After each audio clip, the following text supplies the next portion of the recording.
Roots has been in Oakland since 2008, and what we've seen evolve over the years is really just a multiplying of the number of unsheltered people on the streets of Oakland. And so we actually started our street team outreach medical program, STOMP, back in 2015. And the number of encampments at that time was manageable. We could actually visit all the encampments in Oakland in a week to 2 weeks time.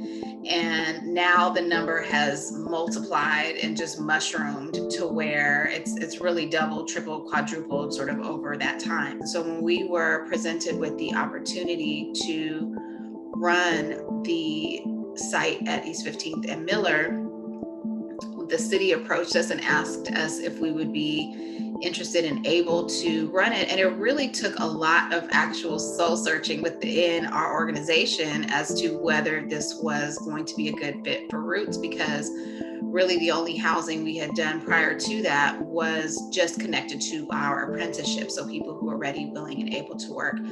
But we really felt like we wanted to be part of the solution. The other deciding factor actually came from our street medicine team, who said, we're tired of our patients dying on the street, and having some kind of roof over their head or shelter will keep them alive. Turning point one, the city had designed who we would receive in these units. And for the most part, we did not have the option of rights of refusal. So we would take whatever the system sent to us, we would take them. We would take the myriad of their problems. Addiction, behavioral health issues, trauma, we would take it all. In Turning Point 2.0, we changed the model around. We had a navigation manager. So we laterally send the navigation manager, we replace the navigation manager and send the navigation manager, and his whole job is the 38 to 40 people who live at Turning Point. This is his job. And he's very good at assessing a need. Turning Point is a work-ready program. So you don't have to be working to get inside of Turning Point, but you have to be able to be willing to work, be actively looking for work. You will have a certain amount of time that Turning Point will give you in order for you to do that. We asked that client if, hey, what is it that you don't have? Because at the main thing, we want you to be housing ready. We want you to be document ready because before you can go do anything else, you're gonna have to have all those things. I have a client that's here right now, a young lady.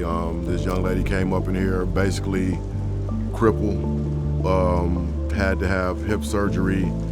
She had a plan though. Before I went to the Home Depot camp, I was on the train tracks, which is even more dangerous. How did I get there? Because I was in a wheelchair and I couldn't go to work. It was very cold. I rarely left my tent because I was, like I said, I was out there with just me and my puppy. That's another reason my puppy was a gift, because he would bark and won't let nobody by my tent. He stays by my side. When I have gout attacks, he would get other people at other tents. Like, when I have a gout attack, I can't move. So he would go bark at the nearest tent somebody that he knew, and he would bark until they would get up and come and get me. And then that's how people would find out that I was sick and I couldn't move, and I'd get assistance from them. They gave me an MRI, and they said that my hip was gone, that there was nothing left. So, the socket that goes into, so that was all gone. So it was what was left of my bone onto my pelvis. And they told me not to walk, because if I would have kept walking, I would have fell, it would have shattered my pelvis, and I would never be able to walk again, because they said they couldn't fix that. It took a whole year for me to get that surgery done, trying to get to doctor's appointments and things like that. Bus passes on them from here, going downtown, it was just very hard. And that's what also prolonged it, is I couldn't get to the doctor. But once I got here, they'd take me to my doctor's office, to my doctor's appointments, and it was all good. Without Turning Point, I would probably be dead on the street. I wouldn't be able to walk. I wouldn't be more self-sufficient. I wouldn't be work ready. And now I am, and I've got a little job. I'm starting my training next week, and this is a very good place to be.